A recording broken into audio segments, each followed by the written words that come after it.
FOMO. My name is Patrick J. McGinnis, and I'm a FOMO Sapiens. And since you're here, I'm going to bet that you are too. And when you're like us and Monday comes around, you don't dread the new week. No, you wake up every Monday morning knowing that this week might just be the best one yet. This is FOMOnday, the snackable show that starts your week right with hot takes, life hacks, listener mail, and even some FOMO therapy.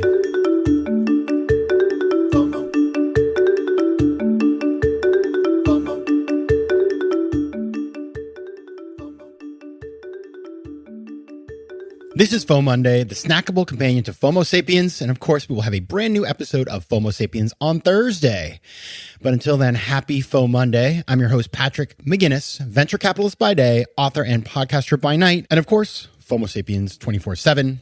Now, last week's episode, it was a good one. I got to tell you, I had to cut a lot out because it went really long, but Dr. Mark Goulston basically gave me like a free therapy session, and he's amazing. So if you go on his show, he ran an episode with me, as I talked about in the episode. You can hear him kind of like giving me the full, I guess, personality breakdown exam and diagnosis. It was very interesting, and I really liked him. So I hope you listen. But today I want to talk to you. I got a new client for you, Dr. Goulston, because I got somebody who, well, let's put it this way. You know, it's Christmas time.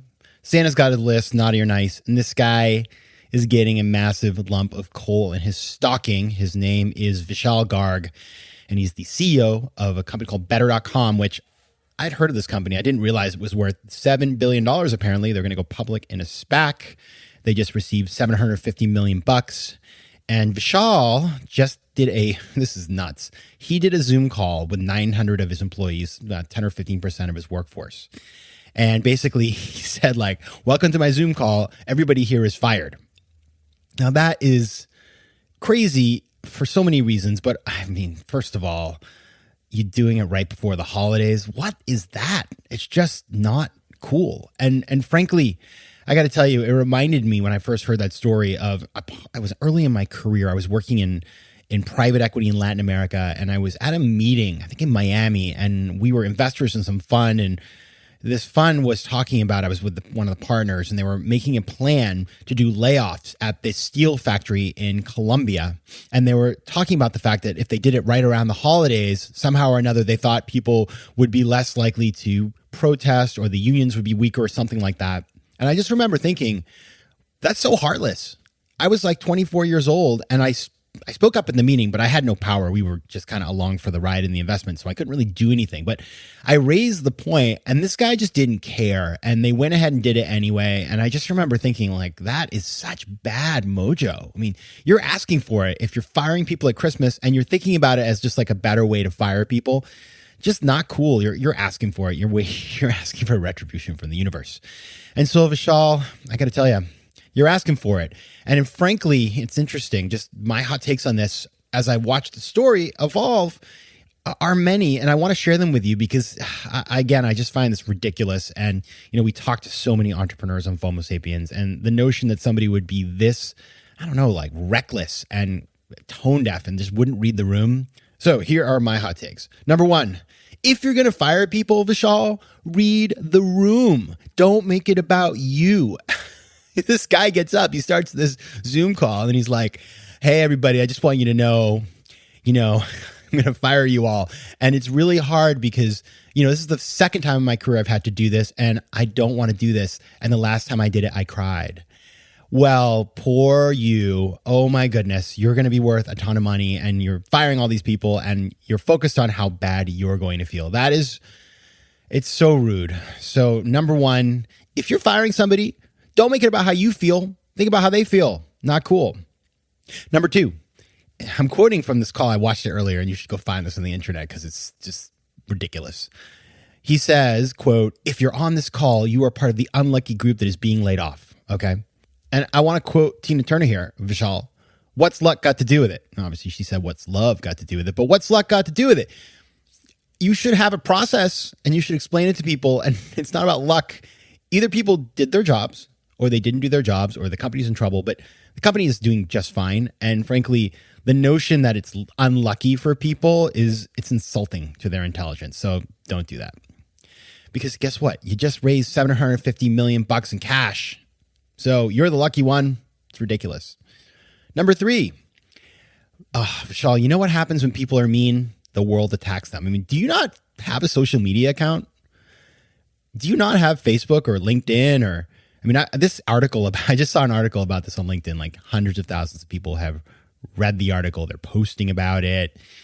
Not good, man. And I got to tell you, you know what happens when people like you that are rude and it gets out and you have a video of it and the memo is out.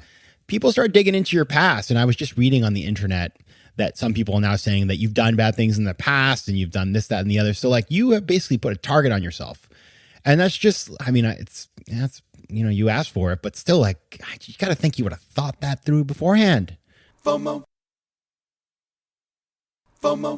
Next, number 4. The thing here too is this is a consumer-facing company. And when the CEO of a consumer-facing company does something that obnoxious, you know what happens? People say, you know what? I don't want to do business with you anymore because, I have a choice. This is a very active market. I mean, let's think about mortgages, right? I mean, there's a gazillion people in that market. I'd be curious to know, and perhaps we'll find out someday, how many consumers, especially young people who are, if you look at the statistics, young people in companies are trying to realize like they don't want to be treated like a number, right? Like, oh, you're just one of 900 people on a Zoom call that gets fired. They want to be treated respectfully. And so when those people are trying to make a decision about their mortgages, and if they've heard this story, they may just go across the street to one of your competitors. And so just from a business perspective, it's ridiculous. I really don't like that. Next, I just got to think your investors should call you up and give you a piece of their mind because these are the people who bet on your company. They're your bosses. And so I guess I would say anybody who invested in this company, SoftBank, others, if you're listening to this podcast, and you might be, I hope you are, you got to call a guy up and you got to just let him have it. Really let him have it. And you also need to do something to correct this behavior. And that could be offering people enhanced severance, reconsidering, but it's just, this is so nasty. Maybe you did need to make a change in the business, but doing it this way is so bad. And it just sets such a bad precedent for your company. And finally, this is the big thing. I think this is the long-term implication is it's just really poor for culture, right? So as many of you know, I worked at AIG, the investments division, and then the financial crisis happened and our company was all over the press, just like these guys are right now. Everybody was hating on us. It was nasty. And, I was working there and I just felt awful. It's like this company that I used to be proud to work for, I now felt embarrassed. Everybody was kind of like not talking about it. There was this culture of secrecy. People were frustrated. And I just remember thinking like, wow, not that the culture was like all that awesome to begin with, frankly.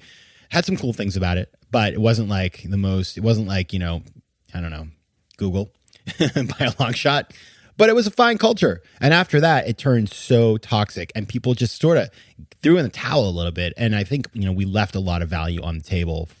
It was really tough. And I got to think people who work at better.com right now are feeling that way. And in fact, I've heard anecdotally stories of people leaving just through the grapevine because, this is a company that's based in New York. And funny enough, good old Vishal and me, we have something like 130 mutual LinkedIn connections. I don't know him, but I guess I could get to him and send him this podcast so that he can learn a couple of lessons. But again, I just, I think this is so unnecessary. And so again, if you work at better.com, I'm sorry. If you work at a company that would do this to you, I'm also sorry. If you're a CEO or a founder, look at this, learn from it, and remember that businesses are made of people. Culture is made of people. You can throw it away in a minute. And in doing so, you can actually also sick the people on you. You turn all the sharks towards you, as Vishal has learned this week. And it can have crazy implications for your career, for your reputation, for your company, for your investors, for your suppliers, everybody in your ecosystem, your stakeholders, all because you didn't have a little humanity. So with that, I guess I should get off my soapbox right now. I guess I let him have it and wish you all a wonderful week. And I hope you don't get fired that way. I'm sure you won't. And I will see you back on Thursday on another episode of FOMO Sapiens. FOMO. Can't get enough of FOMO Sapiens? Join me on Patreon for ad-free episodes, bonus material, and exclusive content that will help you to master FOMO and position yourself for greater success in both business and life. Go to patreon.com/FOMO Sapiens to learn more. You can also connect with me on Instagram at Patrick J. McGinnis, on Twitter at PJ McGinnis, and on LinkedIn. I love hearing from you, so don't be shy. FOMO. Want more FOMO Sapiens and FOMOnday? Head over to FOMOsapiens.com where you can listen to past episodes, learn more about the show, and find out how to advertise. You can also connect with me on Instagram at Patrick J. McGinnis and on Twitter at PJ McGinnis.